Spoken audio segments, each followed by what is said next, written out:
Good evening, everybody. Just 2 days left in the 2021 calendar year. Only 2 weeks left in the regular NFL season. It's Thursday night, 8:35, and we're here on YouTube Live with my good friend and co-host, Steve the Hitman Scaladesi, because there's no football on, and we want to talk football cards, guys. We want to talk the biggest booms and the biggest busts rookie cards of the year. We want to also look at some buy, sell, hold decisions that we're making right now. We'll talk some in-depth sports analytics with you guys. We also want to do a little bit of live betting on underdog fantasy. Steve, what do you think about that, man? You know I'm always up for it, man. I love me some live some live betting, and I love talking some football. So let's go, man. All right, let's dig in, ladies and gentlemen. What is going on? Don Chenard, I like this little comment. I typically arrive early to help set up tables and chairs. We appreciate that, good sir. We appreciate that. I hope you're also running the open bar tonight. What's good, Benjamin Ruggiero and Raven Invest with the eyeballs. Yes, look here, because, Steve, I want to ask you right off the bat, who is your biggest quarterback? Let's start with quarterbacks because they drive the hobby. Who is your biggest quarterback bust of the year in terms of rookie card value? So I'm thinking of guys that had high expectations coming into the season, and right now they are a turd emoji. Well, I'd say I have two, and I think that one of them might actually be kind of a surprise. I think the obvious one is maybe Trevor Lawrence. It's hard to have as much hype as he had going into the season, and they're still going to have people buying on him because he's only had one season, not even one full season in, and he's got a very weak supporting cast. They had some issues with the coaching and all that other stuff, so I would think that that's like an obvious one. I think that the less obvious one, much to my surprise, would be is there's a good buy low opportunity for Dak Prescott. I think that at the beginning of the year, his card prices were actually higher than they are now. And I'm seeing base optic rated rookies and optic hollows going for less than they were at the beginning of the year. So I think that that's a huge buy opportunity. And obviously a much safer play than Trevor Lawrence is, in my opinion. Well, yeah. So let's talk about that, because Trevor Lawrence is a 2021 rookie, was our #1 overall draft pick. However, he goes to the Jacksonville Jaguars, a small market team, and they have absolutely flamed out this year. Fired their head coach, Urban Meyer, the quote unquote legendary, Ohio State college coach that came in, and it was bad, man. It was bad. Trevor Lawrence has not played anything like he did when he was at Clemson. And you're right. I mean, if you looked at Trevor Lawrence's rookie card values at the beginning of the season, he had the most expensive rated rookie card when they first came out. Mac Jones, are you kidding me? Trevor Lawrence's rookie cards were worth 5 times as much as Mac Jones. And now that it's totally flip-flop, you could buy Trevor Lawrence rated rookies all day for $5, and the Mac Jones are $35. You can actually, it's actually really interesting when you look at the prices on the new rookie QBs. A guy like Trey Lance, who has yet to start a game, a lot of his cards are going for more than Trevor Lawrence, or going for more than Justin Fields, and in some cases more than Mac Jones. So I don't understand it personally, but there's a market. If you have his cards, this could be the optimal time to move them. Oh, that's your face. That's how you set up the thumbnails. Yeah, I think this is an optimal time to move Mac Jones, right? I would say both Mac Jones and Trey Lance. And Trey Lance. Trey Lance. I thought that's who you said. Trey Lance, yeah, I get it. Is he confirmed the starter this week? Not confirmed. It's a likelihood, although Garoppolo said he could play through a torn ligament. So there's still the chance Garoppolo plays. Let's see if I can get. I gotta exit out of some of these windows and get underdog open. So there's a chance that Garoppolo plays with a torn ligament. Like the San Francisco 49ers are playing the Houston Texans this weekend. Do they really need to risk further injury to Garoppolo because they're in the hunt for the playoffs? I mean, they're close, man.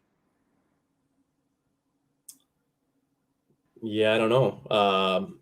I would say that if Garoppolo starts, that would indicate that there's some degree of lack of confidence in Trey Lance, perhaps, if if they're going to let an injured Garoppolo play over him. Yeah, that's not a good sign if they're going to let an injured Garoppolo play over Trey Lance in a game in which we know Kyle Shanahan loves to establish the run. I mean, you've got Elijah Mitchell healthy, right? Jeff Wilson Jr. I know Trey Sermon's not healthy, but just between those two guys right there, and then Kyle Juszczyk, Debo Samuel involved in the run game.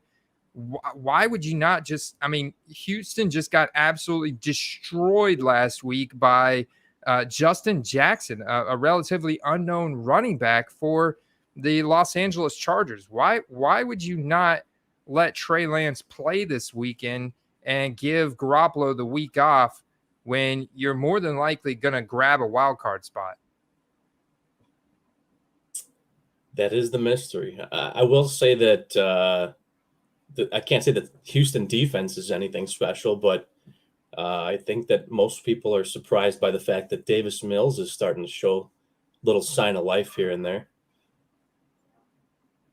Oh, dude, Davis Mills was clutch for me last week. I mean, dude, led the Houston Texans to a win over the Chargers. I mean, he kind of picked their secondary apart, dude. I mean, if you give that guy time in the backfield, you call the right plays. I mean, he does have a really good throwing motion. I would not be shocked if at this point Davis Mills on the Houston Texans has higher rated rookie values than a Trevor Lawrence. I wouldn't be surprised either. I mean, I can just tell you from my perspective, I haven't looked at or bid on any Trevor Lawrence cards personally. I don't think that we've seen the bottom for him yet. So I have no interest in buying at this point, but it might be a good entry point for Davis Mills because you've at least seen a little bit from him now.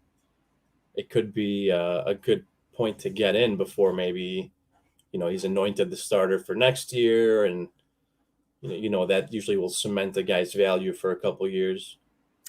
Yeah, and you can see what the 1.1 draft pick is doing for Trevor Lawrence. So his cards are still kind of selling in that $8 to $10 range for his base rated rookies even. And the Davis Mills are going still for around $2 to $3 here. That's pretty interesting. I would rather buy at this point, like you're saying, I would rather buy, guys, a Davis Mills rookie card over a Trevor Lawrence. Honestly. One thing that's interesting though is if you're somebody that wants to invest in Trevor Lawrence and maybe it's good for you that the prices are down right now. You've got Prism coming out in a couple months or in a month. And if Prism had come out at the start of the year, it would have been insane if you wanted to buy one of his cards, but I think that they'll be pretty affordable right now. Even when the set drops. Yeah, so Prism has been pushed out. A Mosaic was pushed out to January 12th. Prism is now pushed out to what, sometime like mid-February, if I'm not mistaken. That $34. Whoa. Yeah, that press proof red Trey Lance does look nice. You can see these are sales that are happening today on eBay. I find it very strange if Jimmy Garoppolo does play this weekend. does that mean that we should stay away from Trey Lance for the time being, or do you think we should buy? I mean, he did have a pretty ugly game earlier in the season where he started. It was obvious he was not quite ready. Yeah, I don't know. I don't know. I'm not sold on him. And if I'm putting my own money in, I would wait. That's just my opinion. I think that, we talk a lot about hype. As far as I'm concerned, his value is fully established and hype only at this point. Shout out to Steeler 96. Brian, what's good? Power Hour LSU, what's good? Carter, Hobby Bros. Carter, what up? So this is a little hype index I created, and the formula backing this chart is based on expectations going into the season based compared to their overall rank. So you basically you will subtract their expectation from the beginning of the season to their overall rank currently and what they did last week and what they're doing next week, and kind of give you an indicator of where the hype is this week. So I've got to shout you out here, Steve, because the very first Card Dog episode we did, there was a certain quarterback that you were talking about buying and holding as your long-term hold. Who was that, Steve? For me, it was probably Burrow, because that's my main collection that I have. That's it. It was Joe Burrow, dude. This was weeks before the historic 525-yard game that has now driven him to be the most hyped quarterback in the hobby with the most expensive rookie cards. Like the most expensive, like there was a $40,000 sale on a RPA numbered out of 5 Joe Burrow earlier this week. Buy it now, Steve. That someone was happy with making a sale that day, that's for sure. Yeah, right. It was listed for $72,000. The guy accepted $40,000. I mean, he probably knew that he was, listing it high in the hopes of getting like close to 50, if I had to guess. Yeah, it's one of those things like shoot for the moon, and then someone will like maybe really respect this card. It was sealed still by Panini. It was probably redemption sent in that came back, still sealed. It did look beautiful, but for $40,000, I mean, for most of us, that's a card that we'll probably never own. But I think that things like that bode well for the hobby. When you have people willing to pay that kind of money for essentially a piece of cardboard with a piece of jersey on it with a player on it, that bodes well for for everyone else, whether you're on the upper echelon of collecting or even at the base level. I'll tell you, one of I think the biggest rookie card busts compared to what their rookie card value was coming into the season compared to what it is now, I think, is Baker Mayfield. I want to talk to you about Baker Mayfield for a second, Steve, because this is very interesting. Baker Mayfield, I feel, is very likable, right? Got the commercials. He's a pretty funny guy naturally. But I mean, the play has been up and down this year. Some games where he's looked absolutely terrible, 4 interceptions. There's, different injuries and different stuff he's tried to play through this year. And the Browns themselves have been very on a up and down on a roller coaster ride. What do you make of what we should do with Baker Mayfield right now? Probably sell. They've already said that they're going to bring in competition in the offseason. So, yeah, that's usually not a good sign for, the confidence level in a quarterback if they're talking about bringing someone else in. So, I mean, his value is inflated by the fact that, he's on commercials and stuff like that. But you certainly can't credit his card values to merit because he hasn't had the production. No, and this is the thing, Steve. It's based on just the I think the Browns have a pretty rabid fan base at this point, and they want so desperately for the Browns to rid themselves of that curse that they've held for so long. And with Baker taking them to the playoffs last year, beating the Pittsburgh Steelers, giving the Kansas City Chiefs a run for their money, there was so much expectation for Baker. Plus, like you talk about, all the commercials, all the social media following, the likability there. And then they come into this year and it's been struggle after struggle after struggle. There's been some games, yes, where he's looked great, but for the most part, it has not been great for Baker at all. And you could see that in his values. I mean, this right here was a $2,000+ card before the season, one bid. This card got one bid. This is a on-card optic hollow PSA 10. It got one bid. The guy accepted a best offer. So, Yeah, I mean, that just goes to show you, like, good or bad, there's a lot of volatility in player performance, and you kind of got to be ahead of the curve, and that's kind of why we do what we do, analyzing trends and performances and whatnot, because you don't want to be holding the bag when a guy drops out. Yeah, and that's it. I mean, on the same regard, Josh Allen had super high expectations as well coming into the season after having such a good run last year, and he's actually lived up to those expectations. Now he's come around, and he hasn't been all season. And there's been struggles, right? There's been struggles for sure. I mean, losing to the Jacksonville Jaguars probably takes the cake for the season. That was probably the low point. But now he's on the way back up. He is the number 1 overall fantasy QB on the season. And he just got his revenge against the Patriots in a game in which he looked incredible.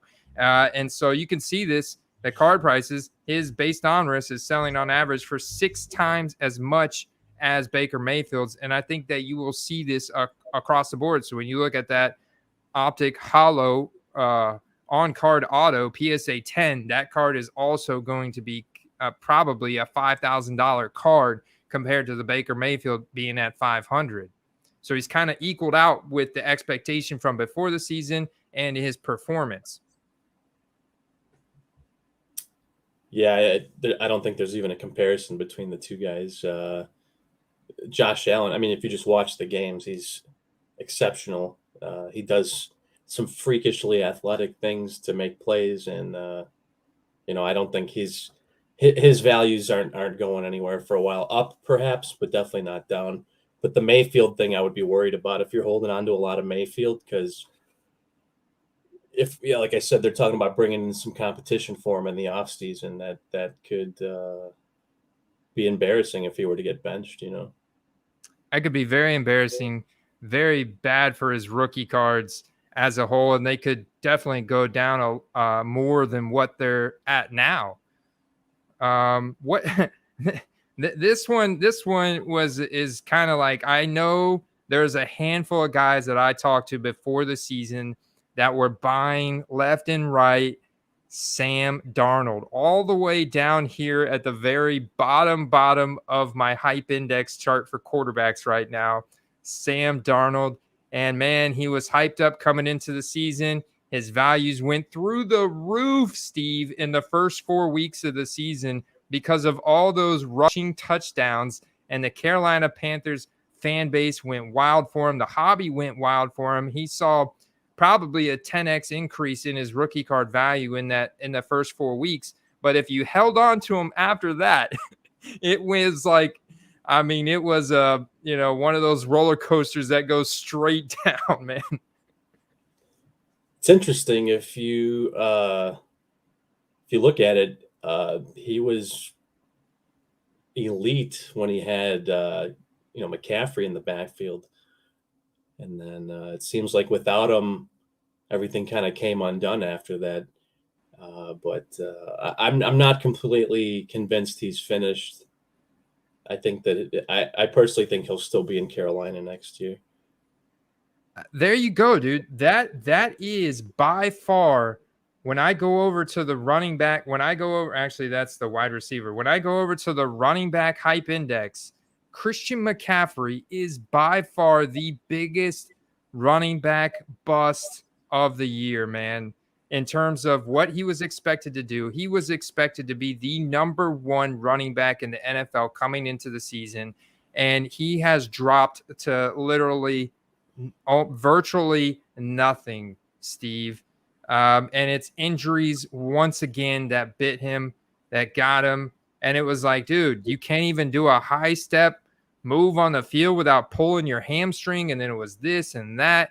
What, I mean, people that spent that much money on Christian McCaffrey rookie cards, either last season or this offseason before this season, what would you tell those people to do right now with Christian McCaffrey cards? Yeah, that's a hard one. I mean, when he does play, he's, I think, easily the best running back in football, but he managed to land on the IR twice in the same year this year. So you have to wonder, is this a trend going forward, or is this an anomaly where it's just bad luck and it won't happen again? So, wow, $5. $5. I remember when these were $50 base cards, dude.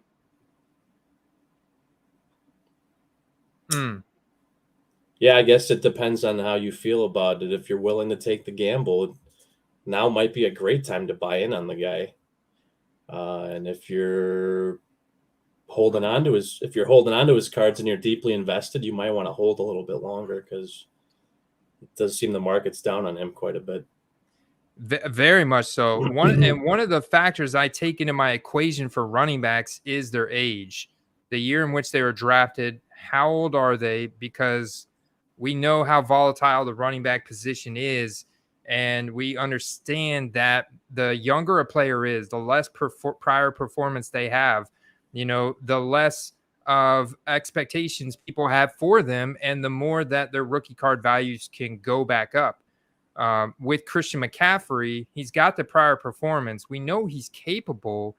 It's just, how many times are people going to expose themselves to being risked of being bit by this injury bug of Christian McCaffrey before we say he's too old, we're giving up on him, this is going to be a reoccurring thing, he's going to be Chris Carson every year, or one of these guys that gets hurt every year and we can expect it. And that's why we just kind of, that's where it doesn't necessarily cross over, because it's like you're never on the field enough to become a Hall of Famer. So why would I sink hundreds of dollars into your rookie cards unless it's like for my PC? Yeah, you have to ask yourself, is he going to go the route of the average running back and retire at 32, or is he going to pull an AP? I mean, AP is 37, still playing 38. Some of these guys are freaks of nature and they manage to play a lot longer. I think he fits into that category. I think that we'll see him rebound next year. Interesting. So you think we'll see him rebound next year? That means that he's definitely a buy right now then. Yeah, and I think a lot of that hangs on if they have a steady quarterback. If they have Cam Newton or any of these other guys back there, I'd be a bit worried about his value. But at the very least, Darnold showed that they can play at a high level with a decent quarterback and then an elite running back. DJ Moore was actually the number 2 wideout through the first 4 weeks. Very true, man. Very true. Dude, DJ Moore was on fire. I know the running back chart is a little bit harder to see here. We obviously have a lot more, wide receiver depth in the league. You have a lot more wide receivers on the field at any given moment. Who is your biggest bust, rookie card bust at wide receiver for the year, Steve? Well, I know that I see Ridley at the bottom down there. I did buy into him before the season started because I thought he was going to snap this year. I would say he's up there, and I think that Allen Robinson would be up there for me too. But the rumor mill is that since Allen Robinson got sick, I guess he lost like 10 pounds, and he's having conditioning problems, and so I think that you could stick a fork in him for this season, but I think that he'll be with the full off season he'll be good to go. Got a shout out to Raleigh Owl here. What is going on, sir? He wanted to know how come that Baker best offer was not crossed through. Is because it was an auction where the seller had the auction going, but he also had left the ability for the buyer to make an offer on the auction. And when they do that, I've noticed they don't cross it out as in a best offer accepted because it was an auction format originally. And then shout out to Annoy one with the big A. Teacher 3 and 4 coasting. He said Josh Allen. Well, we could be. Time will tell. That is coming very soon, sir. He thinks that CMC comeback, he will be the same like CMC 1.0. And I am very skeptical of this. I mean, this is kind of why I stayed away from Saquon Barkley. I mean, Saquon Barkley has not had a great season either. He's another guy that he's not been as big of a bust because he's been on the field more, and he's actually made some pretty decent plays and looked okay here and there. But both Giants and Panthers totally out of the playoff. That hurts them. And Saquon Barkley did sprain his ankle again this year. He did suffer another injury. And it wasn't like I saw him sprain that ankle, and I was like, man, dude, like, that is not something I would even see happen to Adrian Peterson or Jonathan Taylor. Like, I don't know what it is, man. I just like, he's such a dude. Saquon Barkley has the highest height adjusted speed score. It is absolutely ridiculous how big and explosive and fast he is. But how come it is that he always seems to get a lower body injury? And some of these other guys are just like built more solid. And of course, we saw Derrick Henry succumb to a toe injury. Brian here's wondering if he's going to come back by week 18. I know that he is slated to be back by the playoffs to regain his King Henry status. It wasn't like a major injury.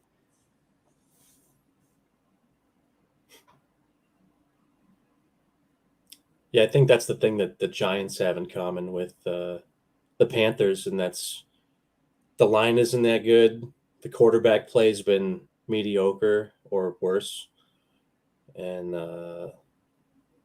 it's just a bad situation when you're on a bad team and you can't pass the ball, you can't force the ball down the field. They can just stack the box and crush you, and that's only going to lead to more injuries. Very true. And I like Annoy's comment here about CMC. I think that they do start to reel him back and do start to put CMC in more of a running back by committee approach next year to try and limit these injuries, because he is phenomenal when he's in. And I don't even know if that's really the answer, or if it's just let him go wide open again and see if he gets hurt again. I don't know, man. That's a tough one. I'm very hesitant to buy, but the prices are so dirt cheap on Christian McCaffrey right now. If you do want to roll the dice, right now is the time. Yeah, I'm not saying don't buy. I think that there's just other guys that are better investments right now. But if you're big on CMC, it's probably maybe one of the few buy low opportunities you'll ever see on him. So and going back to wide receivers, we talked about well, you brought up the fact that Allen Robinson, yes, he's been a huge bust this year in terms of rookie card expectation.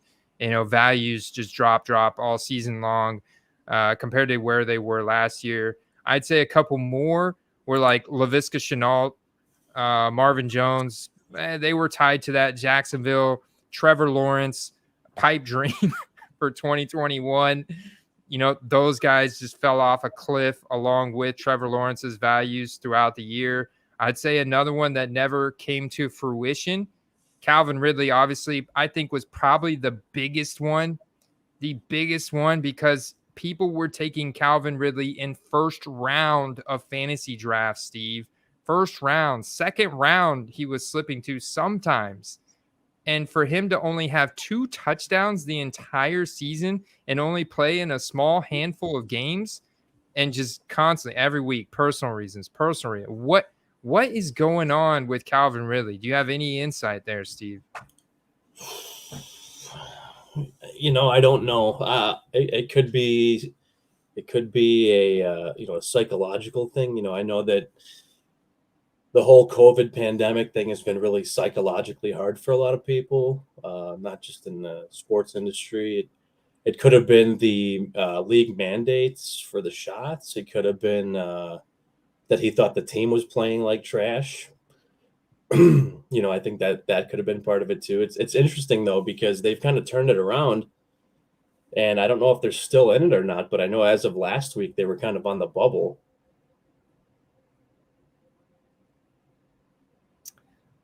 No, the Falcons are in the hunt for the playoffs right now.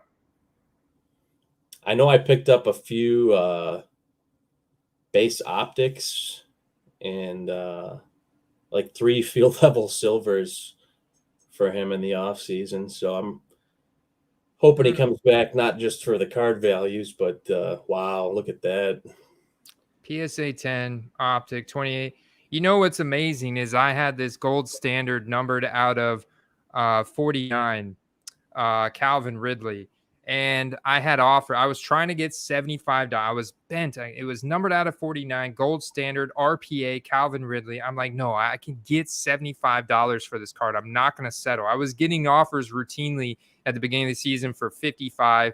And, this goes a long way to everybody out there. If you're getting offers like that, and I had significant profit in this card, Steve. I probably paid around $20 for this card. $20. I got it for in a steal. Like, this is back in early 2020 after I got in, I would say probably around July of 2020. And I should have accepted the 55 because since then there's been 0 offers.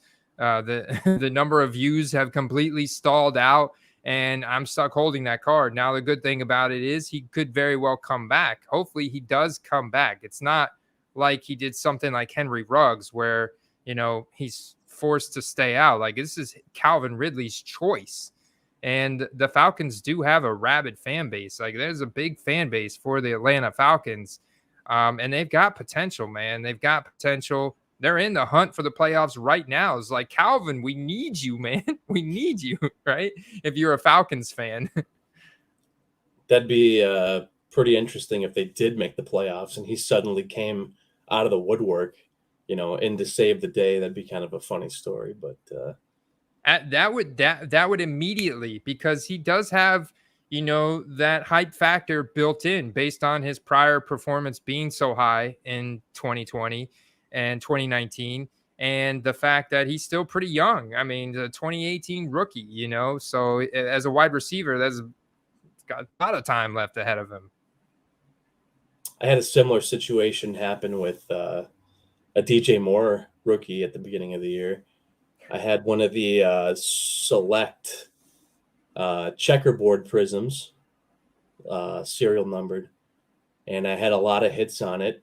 And I was convinced I was going to get my number, which I had no reason to think that I wouldn't, just like you did. And then the unexpected happened where, CMC goes down, and then all of a sudden Darnold kind of falls apart, gets hurt, and that was it. So I never got my number, but I'm talking about a young, very skilled, elite wide receiver. So, I mean, yeah, I'm holding the card for now, and I don't think that you should take a hit on the card on that card specifically. And I'm not planning on it either. Yeah. So basically a hold. I think that's what you should do as well, especially with most people having bought Calvin Ridley cards before this season. I think you should hold them right now. I think that's a smart move, Steve, for sure. What do you think about Brandon Iuke? I see Ravens here raising his hand. He wants to say Brandon Iuke, and I do think that Brandon Iuke was a huge disappointment at the beginning of the season, but he's slowly been coming back around, having better and better games, finding the end zone, getting more targets. He's now, with the way that they've shifted Deebo Samuel into the rushing game, I feel like Brandon Iuke is kind of becoming back that alpha wide receiver for Jimmy G on San Francisco, who is very much in the hunt for the playoffs as well. How do you feel about Brandon Iuke at this point? He's been a pretty big roller coaster this whole year. There was a lot of hype on him going into the season. And then, obviously at the beginning of the year, he didn't really even play much. And then he had a couple really big games, followed by some really bad games. And now he's starting to put numbers up again. So I think that there's a lot of volatility with him. It kind of reminds me of like the Seahawks wideouts, some kind of boom or bust type situations. So, I do think that it seems like he's just taking a little bit longer to get acclimated into their system, into their playbook. So I'm not sold on him as an elite out yet, but I think that he's at least still maturing. He's still improving.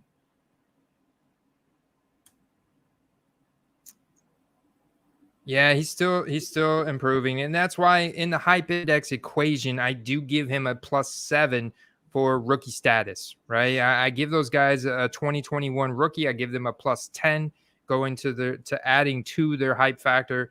For 2020 rookies, I give them a +7. 2019, I give them a 5. 2018, a 3, and then 2017, a 1. And guys before that get a 0. So, like a guy like DeAndre Hopkins is another guy that, man, we always have great expectations for DeAndre Hopkins. He's always been so solid for us in fantasy for so many years, Steve. And this year, for the first half of the year, was fantastic with the Cardinals and the whole.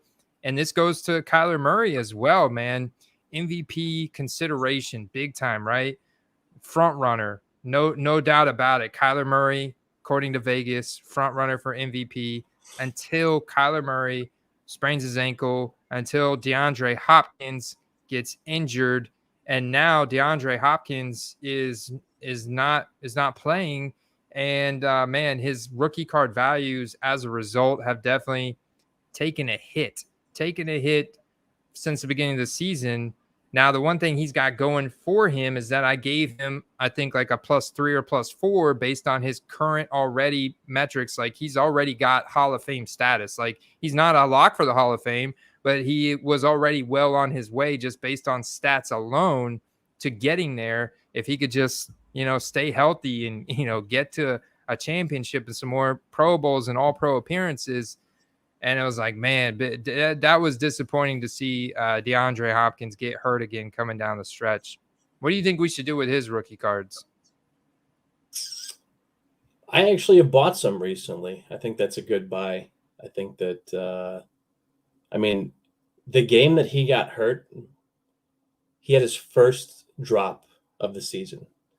Think about that for a second. That's a pretty significant number. So, he's about as elite as it gets. And he's on an insanely good team. I think that he's a good buy. And I think that there's some guys on his team that we've discussed that are still a good buy, like Christian Kirk. And a guy that I bought a lot of a few months ago, like Zach Ertz. If you look at his targets and his output since Hopkins went down, it's been pretty impressive. That's true. Zach Ertz, man. And I was talking to Carter. Shout out to Carter, because that was his play of the week, I think, a couple weeks ago as well, Zach Ertz, because, Zach Ertz is really popular off the field, and Zach Ertz has got Hall of Fame status of his own. And man, he's been around the block, and he's still actually doing pretty well in the tight end position. And I definitely think he's a receiving threat, especially coming here in the playoffs. I'm looking at DeAndre Hopkins' status now with a torn MCL. He could be back for the NFC Championship, but that's a big could, in my opinion. That's like big could in quotation marks. I feel like in the hobby, people are very short. They have short-term memory with certain things. Zach Ertz, before he was in a timeshare in Philly, was probably, if not the first or second best tight end on a week-to-week basis, next to Gronk. And he's really showing over the last several games that he still can be. Yeah, top 7 right now, PPR status. I mean, but if you have a tight end right now that's putting up double-digit points, I'll say one guy that's exceeded expectations this year is Mark Andrews. And it hasn't been by a crazy amount, right? We already knew Mark Andrews was one of the favorite targets for Lamar Jackson, and he was really good in college as a receiving tight end as well. But I mean, this year for him to recently just take that over that number 1 status over Travis Kelce, that's huge, dude. For a tight end to take over Travis Kelce's production level in the NFL, I don't know if that's so much the Kansas City Chiefs dialing it back and relying a lot more on their defense, and Patrick Mahomes been so much more of a game manager lately, or if it's really Mark Andrews, like he is a dominant alpha for Baltimore and he's kind of taken over the tight end game. Of course, you always have Kittle. I know Kittle, that's like the big 3 right now, right? Wouldn't you agree? Mark Andrews, Mark Andrews, Travis Kelce, and George Kittle. Yeah, you could make the argument that Hawkinson should be up there too. Unfortunately, he got hurt. Before the Lions offense kind of woke up. And if you look at the success in the passing game lately, if he was not hurt while Amon-Ra was doing his thing, he would have a lot more opportunities with the field being stretched out and stuff like that. So I think that we've talked about this before. I think the Lions offense has a pretty bright future. The Lions offense? Yeah, I would say that they're in rebuild mode, right? I mean, they're in rebuild mode. They spent a lot of draft capital in the offensive line, and I think over time here, then the next couple of years, we're going to see a dramatically improved offense out of the Lions. Like they're doing it the right way. I think they're building all those supporting pieces, and then it's going to be like, whoop, pull Goff out and put a stud quarterback in, and then all of a sudden it's going to be like boom, hype, tons of hype for Detroit Lions skill position players. Before Swift got hurt, wasn't he like top 5 in the league in receptions? Not even out of running backs, out of all players. I'm pretty sure. Yeah, we talked about that in one of our first episodes. DeAndre Swift was leading the league in receiving and receptions, not just of running backs, but actually like he was crushing Kamara, who's typically up there in receiving as well. Yeah, he was doing really well. Shout out to Shelly. She said that she knows that I'll eventually sell that gold standard Calvin Ridley. I probably will sell it to you one day, hopefully.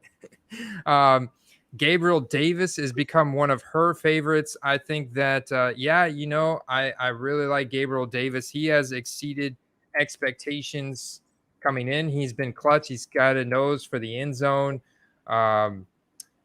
He's got he had COVID. It's not untypical right now, right? I mean, that's why he missed last week, but it looks like he should be back this week. They're playing Atlanta this upcoming weekend, so that's going to be a fun game to watch. Yeah, happy New Year's, happy holidays to you guys. You drinking anything special over there, Steve? Not at the moment, but I'll definitely be having some apple pie. We call it apple pie moonshine around here. It's a homemade apple pie shot. Nice, man. Nice. Well, that sounds enjoyable, man. Gotta ring in that new year, you know. Gotta ring it in. So let's talk about this. Let's look at the slate real quick. Are there any other, you know, like there were a few other guys, like, so we could talk about guys that have really exceeded expectations, right? People should have been drafting Jonathan Taylor number 1 overall in their fantasy drafts instead of in the second round where I saw him sliding to routinely. He should have been going a number 1 overall. We should have been buying Joe Burrow rookie cards before the season with Steve. Uh, you know, I should have been doing more of that, right? You know, we can look at some of those guys that are hyped up big time right now. In terms of wide receiver, Cooper Kupp. Cooper Kupp is probably, would you say, the biggest rookie card value climber from beginning of the season till now? I think as far as and as far as guys that have managed to stay there too, because at the beginning of the year you could make the same argument for Mike Williams, but you know, he kind of came back down to earth pretty quickly.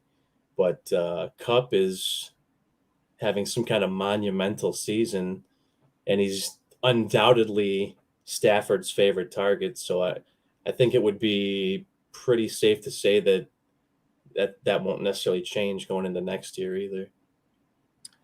Yeah, I like it. And you know, Kupp's 2017 rookie, so is not really, I mean, you can see where Devontae Adams is on the hype, and that's just because Devontae Adams' production level is so insane, and he is rapidly becoming more and more of a lock for the Hall of Fame. Like, he's rapidly reaching that Julio Jones elite production status over his career, or Calvin Johnson status. Like, he is well on his way.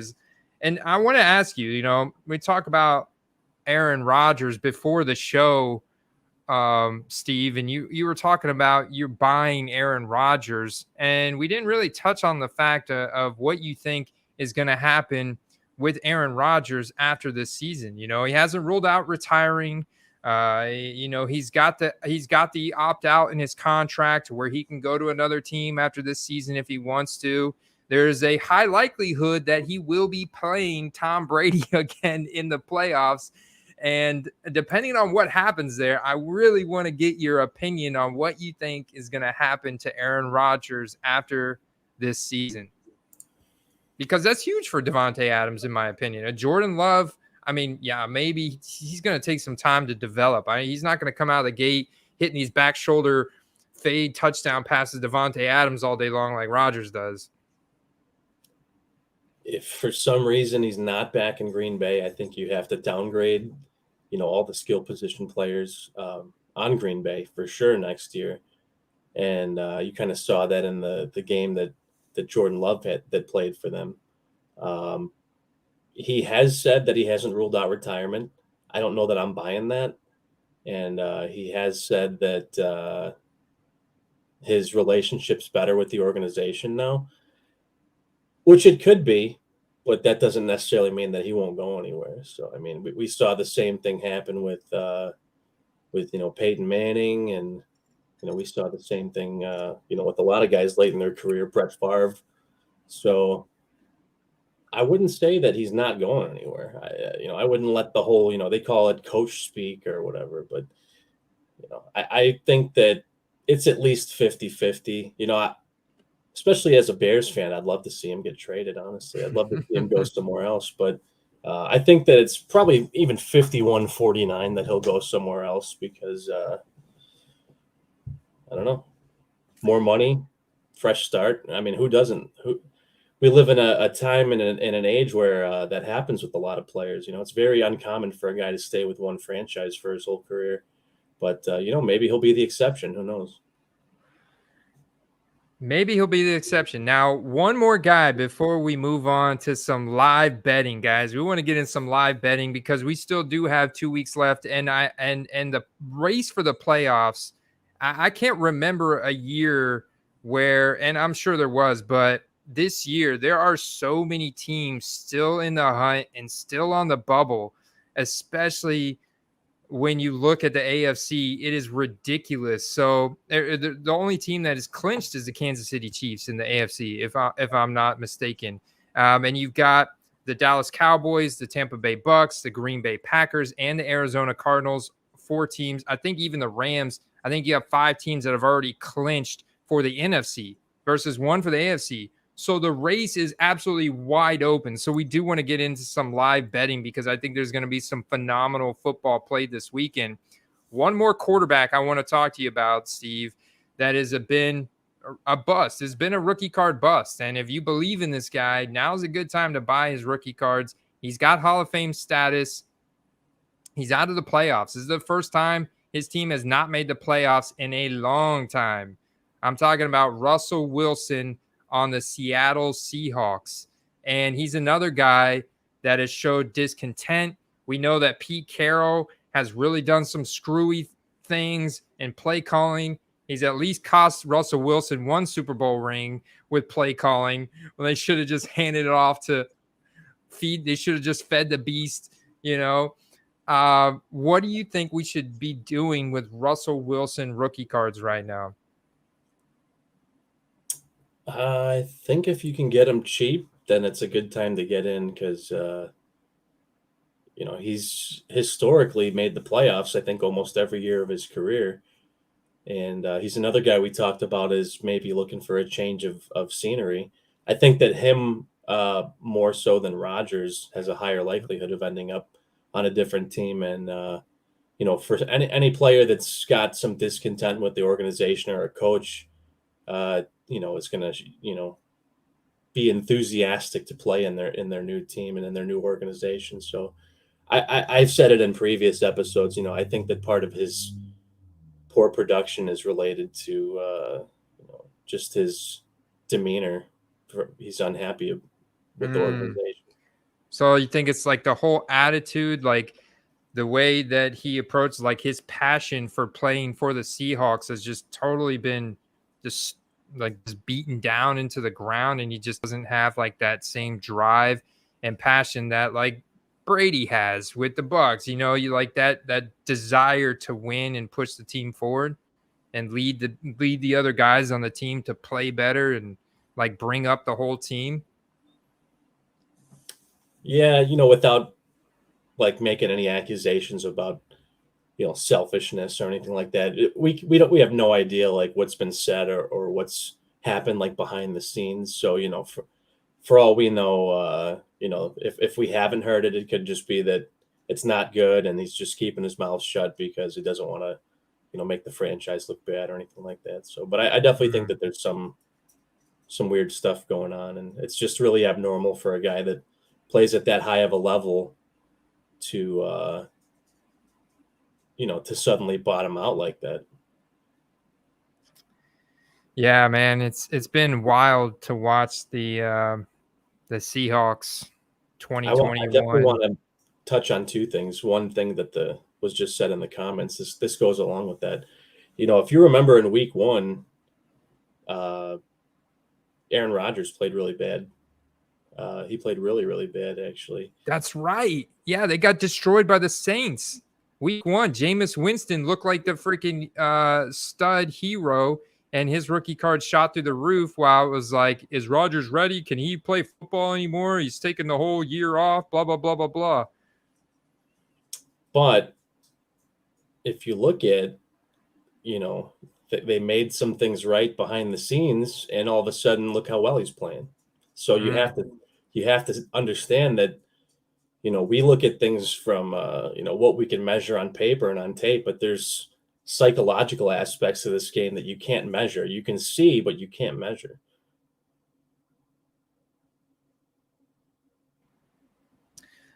Dude, I shout out to Wade's Breaks here. What's going on, dude?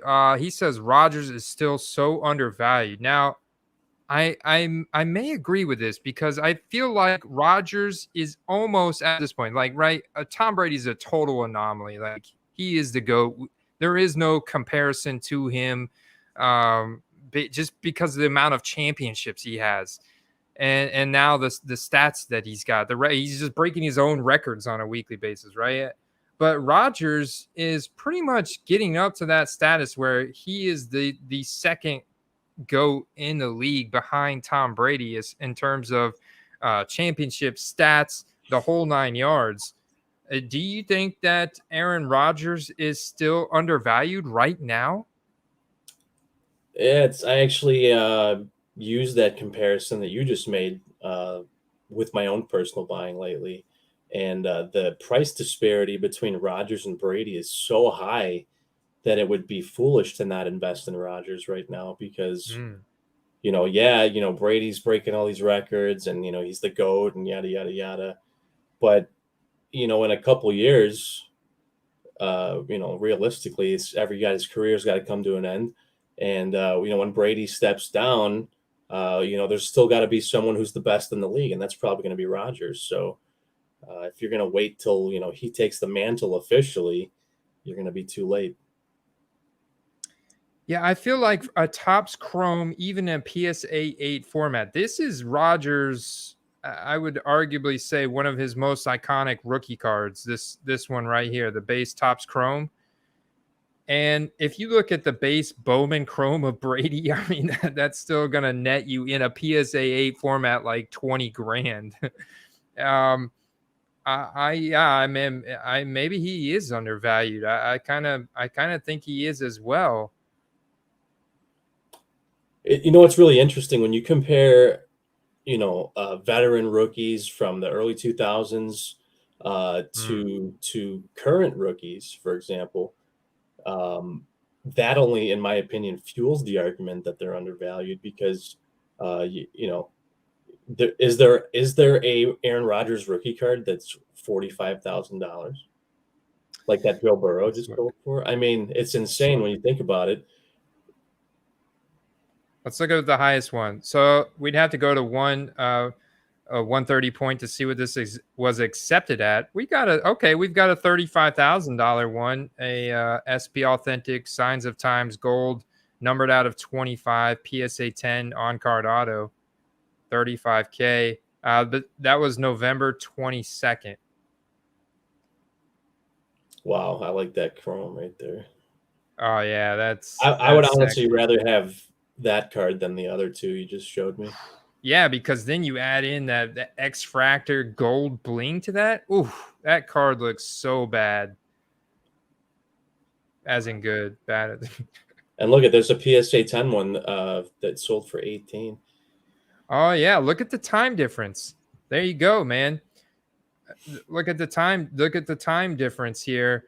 Timestamp December. Now it's important because this is best offer accepted. So what I'll do is I will click into this and I'll highlight this title right here, and then I'll pop over to 130 point real quick and see if I have it in one of my 100 million tabs open. No, but I'll pop it open. I think I have like three browsers open right now. It's interesting. I hear a lot of people make the ring argument for Hall of Fame and stuff like that. And I'm not going to say that doesn't play a part. It'd be foolish to say that it does. But, you've got guys in the league that I can't remember the names specifically, but there's several bench warmer type players. Wow. 15. So see, I mean, that's why I always go to 130 point and look up this best offer accepted on these big dollar ones, because there's actually one on Wednesday, but it was a PSA 9, but it's the same. Oh, no, that was numbered out of 399. Oh, okay, that one's numbered out of 399. Wasn't that one numbered out of 25? Oh, no, they're all numbered out of 399. That was a different card. Okay, so they're all numbered out of 399. The best price was definitely this one, December 16th, 18,702. That's because it was a PSA 10. Steve. Yeah, there's probably not many of those in existence. Yeah, I mean, a pop report, obviously a serial number, but it's probably in the PSA 10 pop report is probably less than what you can count on your hands and toes, if I had to guess. But yeah, no, there's a lot of players, not a lot, obviously, but there's a handful of players in the league that have several Super Bowl rings. But a lot of these guys aren't even starters; they're supporting cast players. So would you make, the argument that that they should belong, in an upper echelon of elite athletes or in the Hall of Fame, versus a guy who's got Hall of Fame numbers but maybe only one Super Bowl ring. So I understand the argument, but there should definitely be the counter argument brought up for that discussion. Very true. Very true. Even Eli, crappy stats. Oh yeah, Eli's stats are terrible compared to Rodgers, but he's a borderline because of his rings and the story behind one of his rings, right? The upset against Brady, man, the comeback win. That was like one of the most historic Super Bowls ever.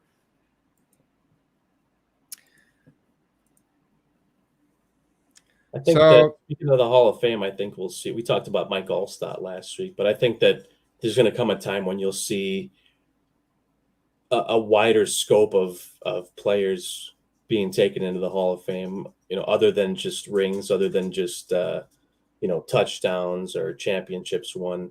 A guy like Devin Hester, you could make the argument for that he'll be a Hall of Famer at some point, and I think he should be. I'll see if I still have this All-Star on my watch list. It may have ended. I may have missed it. How do you search on here? There's this badass Mike Allstott that I was watching that I wanted to get in on. Let me see. Anyways, it was badass. I'll have to find it some other time and show it to you. There's actually a 2021 Spectra Mike Allstott card. 2021 Spectra Mike Allstott card. I want to say it's nice. So in terms of power ranking, guys, like sets available right now, we've been talking a lot about 2021 Spectra Neon. These look really nice, man. And we've been seeing some great prices go on some of these 2021 rookies that we like. Jalen Waddle. We talked about Jalen Waddle, man. Jalen Waddle this week is like the flip of the week. Why is Jalen Waddle the flip of the week, Steve? Because you're the one who tipped me off to this. Because he's on the brink of breaking the rookie receiving record for receptions. Boom. Previously held by Anquan Bolden. So this is not like, for his team. This is the all-time rookie receptions record. That's huge, man. And not to mention Jalen Waddle is probably on some people's fantasy teams that are in the championship week this week, Steve. Here's an interesting stat for you. The two QBs with the required passing attempts that have the highest completion percentage, numbers 1 and 2 are Joe Burrow and Tua Tagovailoa. Tua's completion percentage has been off the charts. I mean, even against New Orleans this past week, which was not one of his greatest weeks that he's had in the past 6 weeks, but still, I mean, he was able to pepper Jalen Waddle. That is his guy. I mean, that connection that Tua and Jalen Waddle have is unbelievable. It's like Rodgers and Devontae Adams. It is a deadly combination that I feel more than confident. Like Jalen Waddle is a must start for me when Tua is in there. If it's any other quarterback, I'm like, I don't know, man. I don't know if I want to start Jalen Waddle. But when Tua is his quarterback, I'm like, he's a go, man.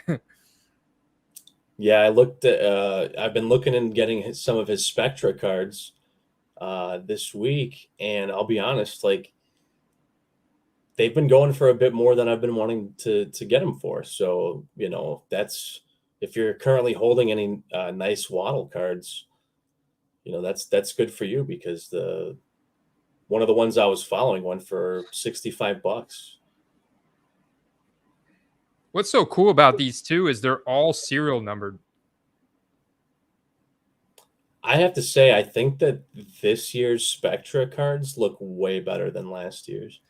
Yeah, that design right there looks sick on the neons. Look up the meta card, or look up the I don't know what they call it. It's like a negative image. Those two are, the designs are unbelievable. It's Spectra. Yeah, there's Spectra. Meta is like the designation for a card that's like serial numbered to 25. It's got its own design on it. I'll say I like these rookie auras. I even like the look of these RPAs, man. I like that right there, that radiant. Spectra has always been like a really, really cool collection type of set, you know, and I Okay, think there you go. I That think it one. makes a lot of sense to invest like a collector. Like, you know, there's gonna be the majority, like everybody in our Discord, um, everybody that I talk to on social media thinks that these cards look amazing, and they're all Look at serial that. numbered. Look at that. I mean, that's one of the nicest cards I've Yeah, seen this entire year. yeah, looks badass. So yeah, it was one of those I was trying to go in on for him, and I actually didn't win it, but I was able to pick up a few other players out of 25 that were, more speculative buys. But I think Waddle's a pretty safe investment. When his rookie ticket autos come out, the price is going to be hefty. Yep, I agree, man. I think after the season, in retrospect and anticipation for next season, Waddle is going to be a guy that's going in the second, probably third round at lowest of your fantasy draft, depending on, the status of Tua. But I don't see why Tua wouldn't be the starting quarterback there next year after the way he's proved himself the second half of the season. I think Tua is definitely going to be their starting quarterback, and I think that makes Waddle a wide receiver one, and that is going to reflect into his rookie card values, because that's how it works, Steve. That's what we do here, man. Fantasy football and football cards, it's what they go hand in hand, man. Someone asked in the Discord 4 or 5 weeks ago where we thought Waddle would go in fantasy drafts next year. And I actually said top 15. And obviously that's going to be for leagues that you get at least a half point of PPR. That's going to be huge, but I still maintain that. And I think that some people were doubting my claim, but I think that he's looking pretty good for that top 15 for next year, especially with the number of receptions.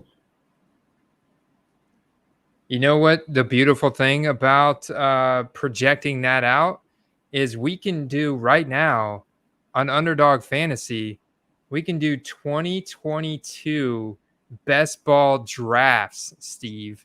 Now, I know Wow. we're already an hour into this live stream tonight, and so we're not going to do it tonight. We're going to do some pick'ems, but next time, guys, so we're going to kick off the new year 2022 with the earliest best ball fantasy football draft you will find on the internet. We're going to do one this time next week, an hour, like 8:30 p.m.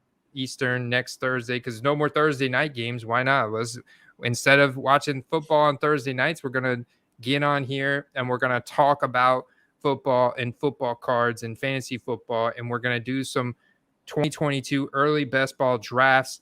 You guys these are going to be private leagues. So this is going to be a league of 12 people. And I'm going to set this up beforehand and get the majority of the league full.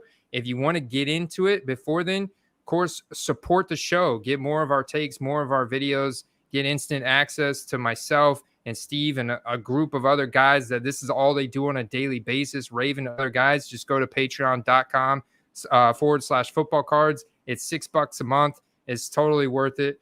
But Underdog Fantasy, we're going to be doing these best ball drafts. You get in there. If you're not signed up, use promo code Quest. You get 100% instant deposit bonus. And then we can project out, Steve. We can look at who is where Waddle's going to go. We can look at where Waddle's going to go. We can look at who people are taking number one. We know Jonathan Taylor, I can tell you right off the bat, is going to be the number one running back. But I think it'll be very interesting to see where certain quarterbacks go in the draft, to see where certain wide receivers go, because I think we find the most flippable opportunities in those wide receiver category of the skill positions, because they have the biggest like boom bust potential, on any given week, and that could really drive that hype, of course. And I'm excited, man. I'm excited. How's that sound, Steve?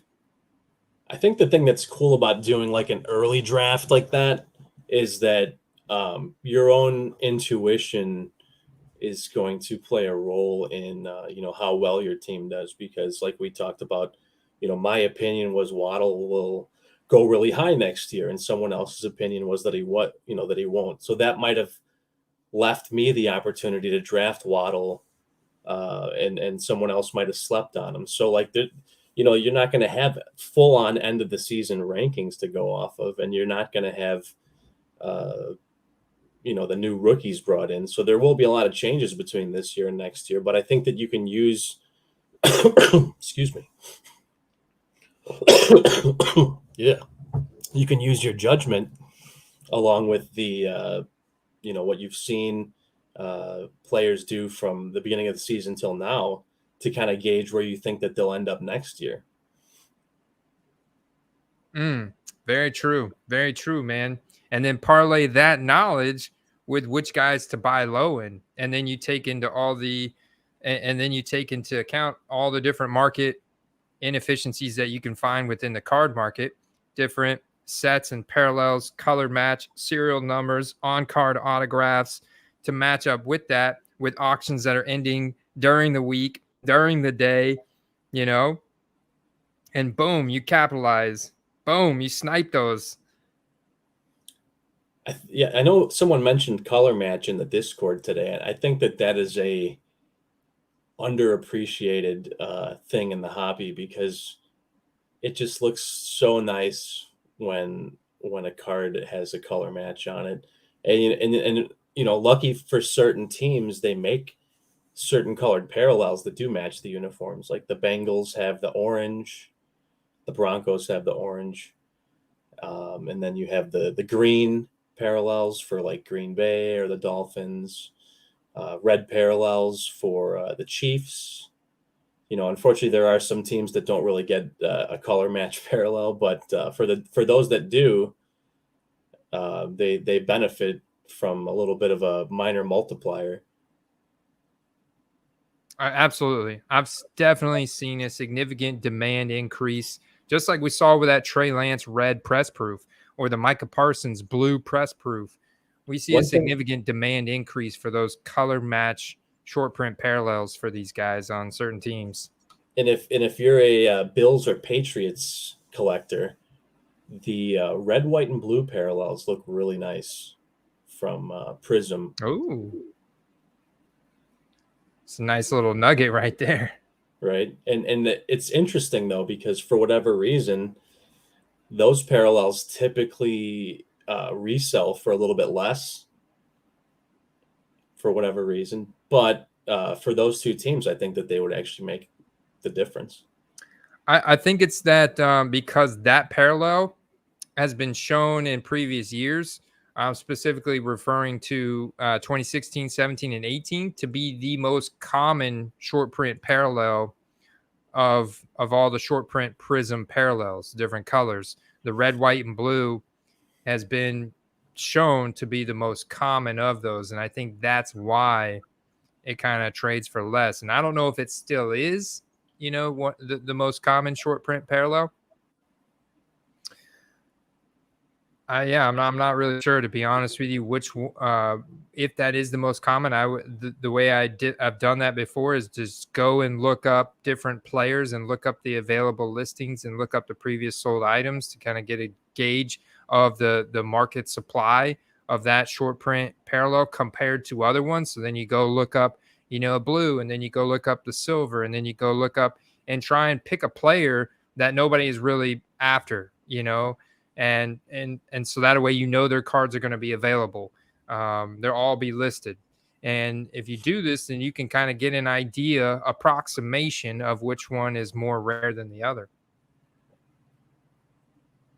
Yeah, it's definitely the least expensive usually, and I don't know if that'll change in the future. I don't know that for a fact that it's the most common. Like you said, maybe it was at one point, but it does hurt that it's not serial numbered like some of the other parallels are. Like the orange and the light blue and the aqua, and all those have serial numbers. So, you don't really know how scarce it is. Obviously, it's a little more scarce than the base card, but if you're looking for just like a sick color match, I think the red, white, and blue is good for those teams I mentioned. No doubt. I love it, man. I love me a good red, white, and blue. Actually, I got a red, white, and blue in a mail day video, guys, that you guys are going to enjoy tomorrow. I've got a mail day video, a new one coming out that I'm excited to share. Spent a ton of time this week building these hype indexes, but I plan to use these. Sometimes you got to slow down to speed up, right, Steve? And I plan to use these hype indexes on a weekly basis to where it's a nice little visual aid for me to be able to pick out players and be like, boom, boom, okay, yeah, exactly. Be able to see who I want to pinpoint on, who I want to dial in on. Now, are you going to have some kind of visual to show whether they went up or down from the previous week? I will. Yeah, that'll be a part of the editing process of the video, and I'll basically, yeah, I've got a few ideas in mind of how I'm going to visualize that. That'll be nice. That'll be nice. Looking forward to that. You I know like what? I Yeah, like yeah. to see So Jalen Hurts as number 2 as well.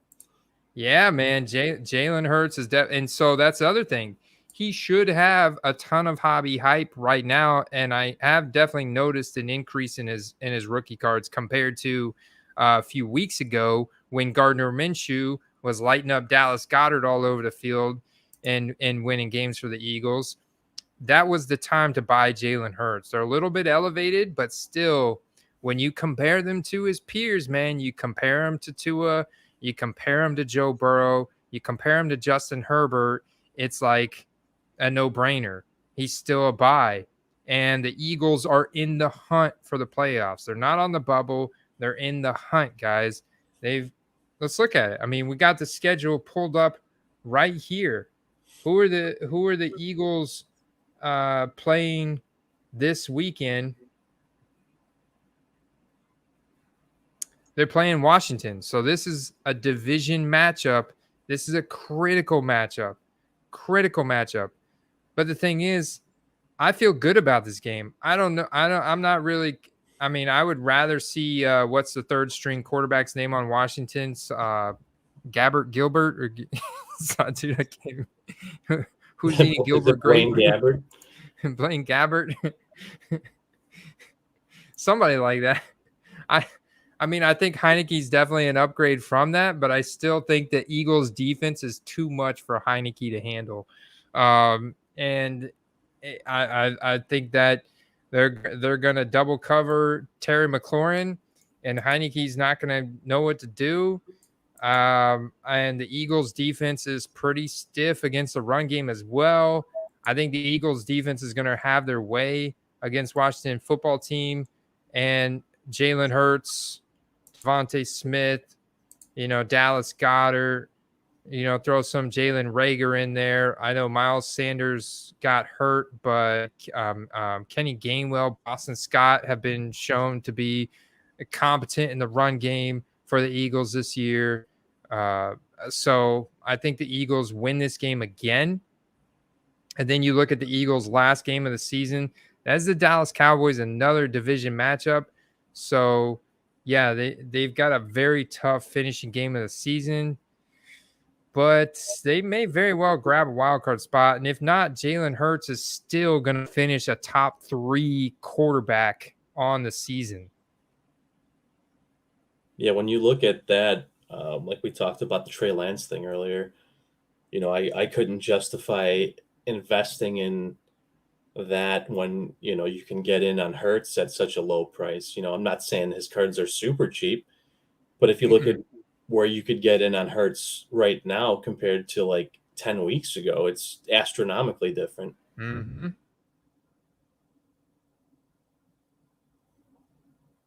It is absolutely astronomically different, but I still think that there's room for. I think in retrospect, people are going to look at the statistical season that Jalen Hurts had, and at the first sign that Philadelphia shows confidence that Jalen Hurts will be their starting quarterback in 2022, his card prices are going to go up dramatically.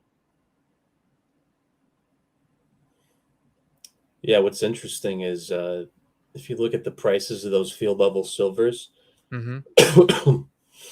the same card of Burrow and Herbert, even ungraded, is I've seen selling for $400 to $500. Boom.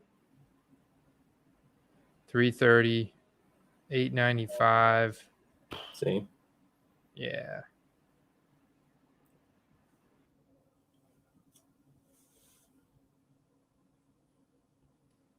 $300. Yeah.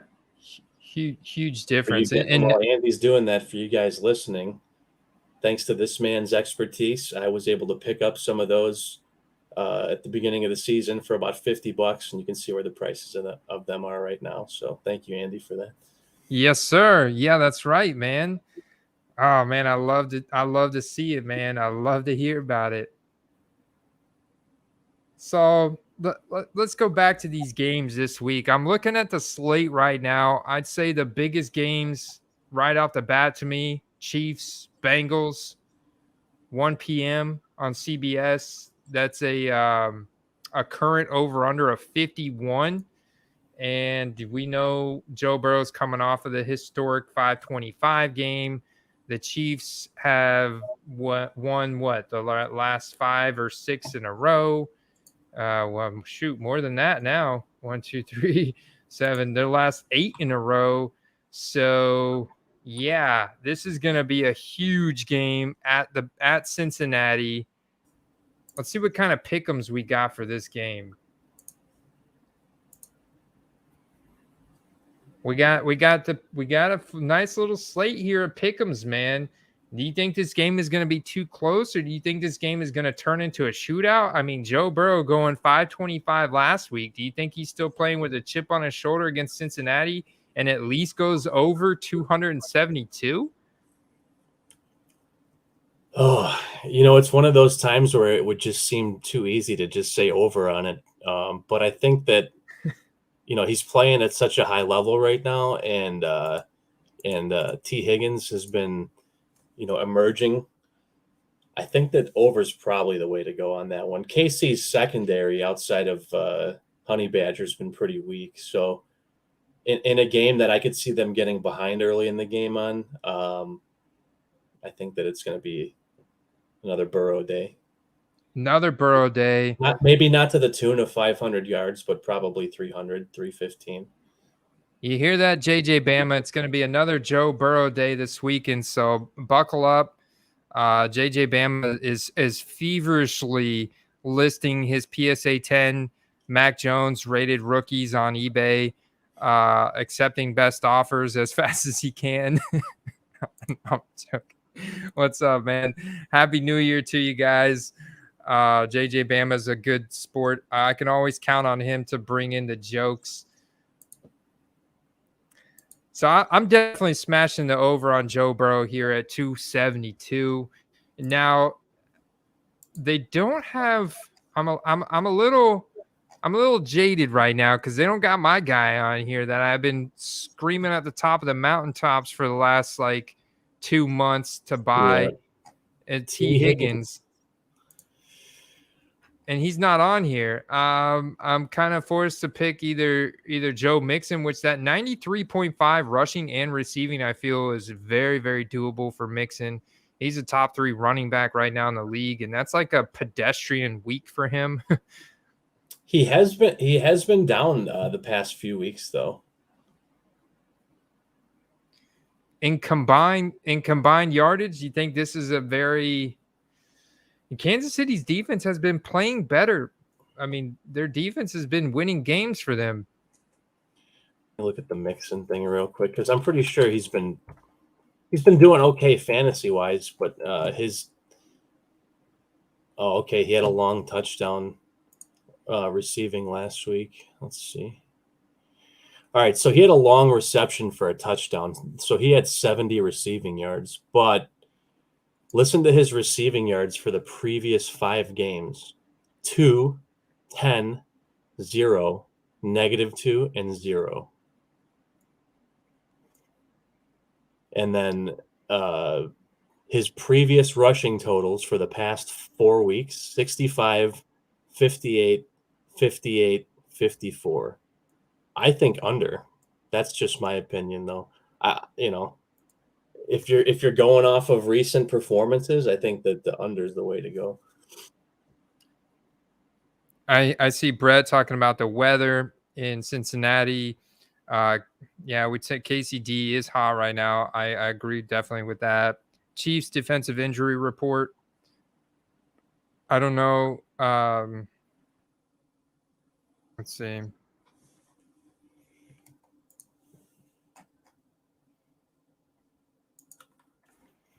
Where are they playing? Kansas City? They're playing in Cincinnati. Are they? Okay, let's see. Let's have a gander here. Yeah. Okay. They're 48 with flurries. Interesting.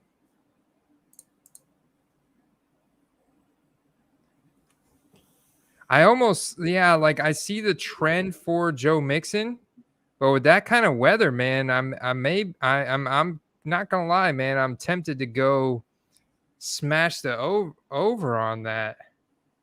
If it's gonna be tough to pass the ball with this kind of weather, I mean, we know Joe Mixon's got one of the best height-adjusted speed scores in the league. I mean, he's a big, powerful, explosive running back.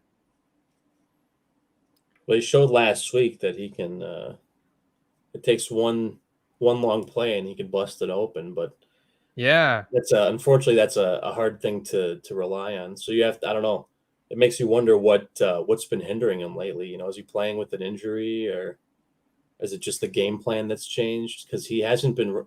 If you look at 6-7 weeks ago, he was rushing for a little over 100 yards a game for several weeks in a row. And now he's been averaging closer to 58 to 62, somewhere in there.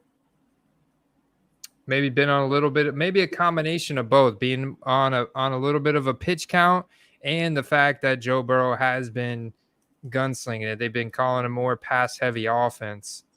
I don't necessarily think that 38 and flurries is what we would call extreme weather, though. So, I mean, I don't think that it's necessarily going to impede the throw very much.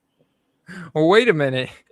You're in Chicago, so that's like normal to you. I'm in Tampa. 38 and flurries, man, is I might as well be in the frozen tundra in a blizzard because I wouldn't know how to act. No, I agree. But these guys are Midwest teams. That's pretty normal weather for them. They're used to it, right? All right. I'm doing it. Yeah, you know what? I mean, I think that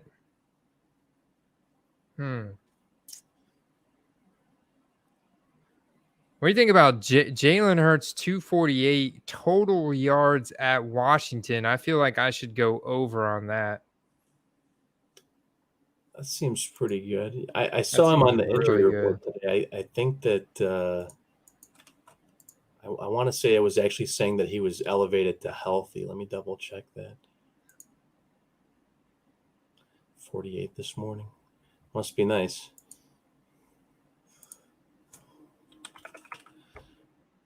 All right, Hurts. And limited. He only had 2 carries for 7 yards last week. But that was kind of like what he's just kind of getting back from injury. Okay, so here we go. They're playing Washington, right? Mm-hmm. He played Washington 2 weeks ago. He threw for 296 and ran for 38.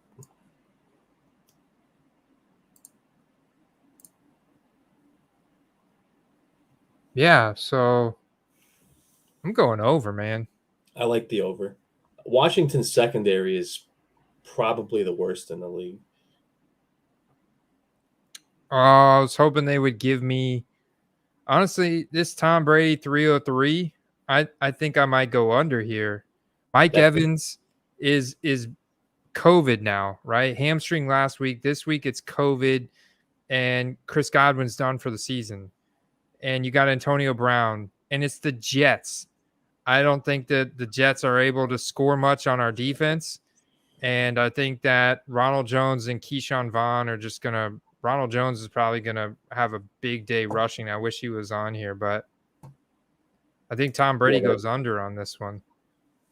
It seems kind of like a trap because a lot of people are going to look at that and be like, oh, 303 against the Jets, no problem. But when you really break it down, who's his healthy receivers? Gronk and Antonio Brown. And, yeah. If Antonio Brown, even if he goes off for 150 yards, who's going to catch the other 150 plus yards? Yeah, exactly, man. Who's going to get, Tyler Johnson, Scotty Miller, it just hasn't really manifested. Brashad Perryman, it just hasn't really manifested. And I don't think we need to. I don't think Brady's going to need to throw the ball like that. Now, it is Brady. I don't know, he's just going to go out and put up the stats just because it's like there for the pickings. But I think I'm going to go under on that. I think I'm going to go under. I want to get to 5 picks, and I think that the under is the right move to make there. Now, on the other hand, I am not touching Mac Jones 215. That could easily be under. There could be a potential Kyle Trask sighting on Sunday, I think. There could be a potential Kyle Trask. You hear this guy's an hour and a half into the live stream. You guys just got an incredible flip opportunity. Raven's like, no, don't talk about Kyle Trask because he's been buying like the crap out of Kyle Trask for the last 6 months. But it could be, man. It could be. We could be looking at it. He put something. So the first notable card that I pulled when I started collecting a couple months ago again was actually a Kyle Trask RPA, and it works out because I am a Trask fan, so I'll be hanging on to that for a while. Nice.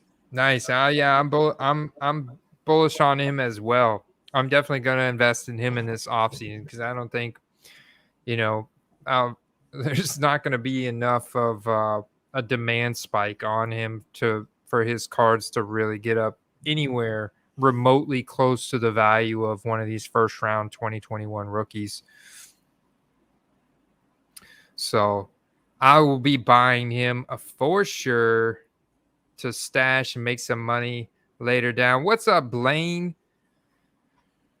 Blaine in the house. Who else we got for some Well, we got Atlanta at Buffalo, and Atlanta is surprisingly in the hunt for the playoffs. We know Buffalo is in must-win territory. Josh Allen's out there bending the matrix. What are you feeling for this Atlanta? The only picks we've got are CP and Josh Allen, Stephon Diggs. Ooh. Hold on a minute. Let's keep scrolling a little bit because something caught my eye. This DK Metcalf, 61.5 receiving yards, and this Russell Wilson, 231 versus Detroit. Now, I know it was like snowing last week in Seattle. I have to look at what the weather is there this week. What's the first number in that Amari Cooper one, actually? I don't know if you saw. But in an interview, he was saying that they need to get the ball to him more. And yeah. And we all know that typically when players come out with these kind of statements and interviews, they usually have a big week the following week. So I think that I kind of like that one. Actually, I'm liking this one more and more because Arizona does have one really good corner in their secondary, and that's Byron Murphy. And Byron Murphy typically covers the slot, and that is where CeeDee Lamb lines up. That leaves Amari Cooper on the outside to do some serious damage. And now he's coming off. They said, I saw those comments as well. And they said that it was basically kind of like a pitch count because he got so sick from COVID and he missed all those weeks from COVID a month ago. And now he's getting back to 100%. So this could be an Amari Cooper explosion week. I like it. Yeah, there's a lot of guys that complain about not getting the ball, but not a lot of them are as good as he is. So I trust. He's one of the most talented, man. Height adjusted speed score, the draft capital from Alabama. I mean, Amari Cooper's an absolute stud. Yeah, you could imagine where his value would be if they didn't draft CeeDee Lamb too. I feel a little weird about stacking Joe Burrow's passing yards with Joe Mixon's total yards. I'm not going to lie. I don't know if that's if that's same rule, like if I'm limiting my upside, when in fantasy, if you're stacking a quarterback with a running back, your potential ceiling kind of goes down because it's like, if the running back getting all those points, that means the quarterback's not passing touchdowns and vice versa. I mean, you're for both of those to hit, like I said, you're banking on Mixon getting a reasonable amount of receiving yards. I would say at least 40 receiving yards. Which, like I said, he unfortunately he did last week thanks to a long touchdown, but it's been kind of stagnant since then. I think even though Detroit's secondary is really strong, that Russ over is not terrible. Yeah, I mean, it's Detroit. And I also feel that Detroit is going to be throwing the ball a lot. Like, I wish there was like an Amon-Ra St. Brown pick 'em here. I don't even know who the quarterback is. It doesn't matter. Tim Boyle, Jared Goff. Give me whoever you got. Yeah, I think St. Brown's going to have a monster game. Yeah, I think so Seattle's too, man. Secondary has been very bad. I mean, their whole defense has been very bad.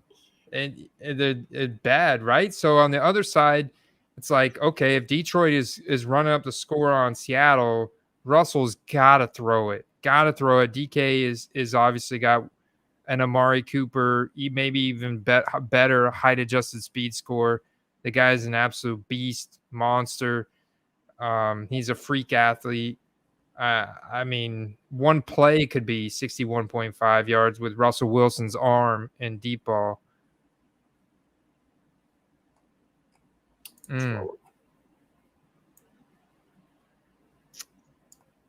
Normally I would be excited about that Javonte rushing total, but he had such a bad week last week that I would probably steer away from it. He only had 20 total yards last week. But they are playing at the Chargers. Rex Burkhead, of all people, just gashed up the Chargers. That's true. They have probably the weakest rushing defense in the league. And yeah, the Chargers have been getting destroyed all year in the run game. And Drew Lock will be starting, so you have to think that they're going to probably be running the ball quite a bit.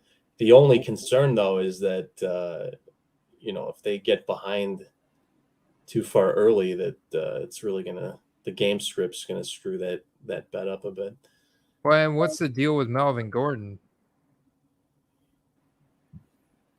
Melvin Gordon, hip, thumb, limited.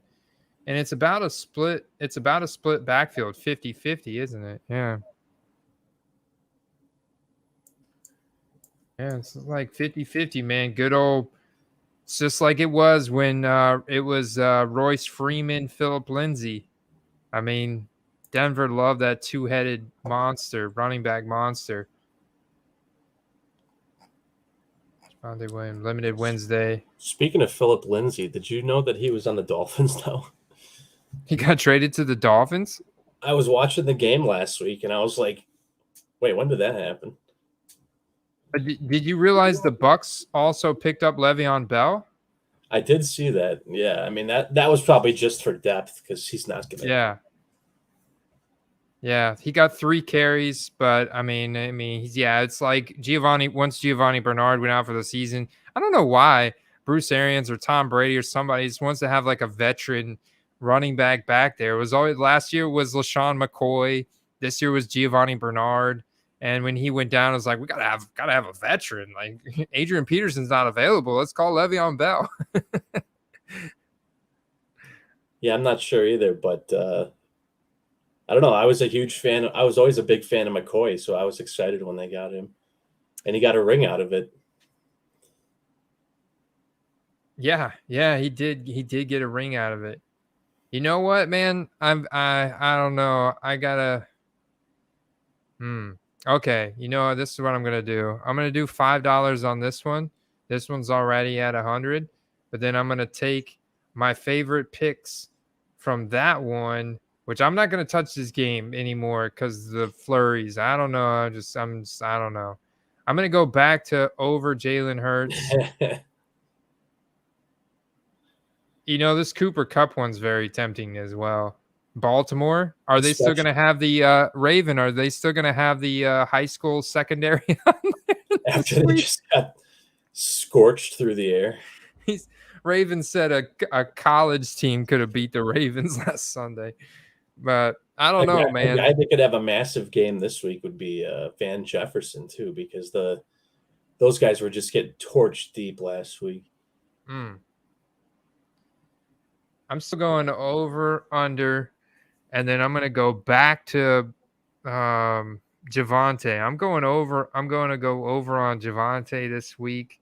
I'm going over on DK Metcalf, and then I'm going to go over on Amari Cooper.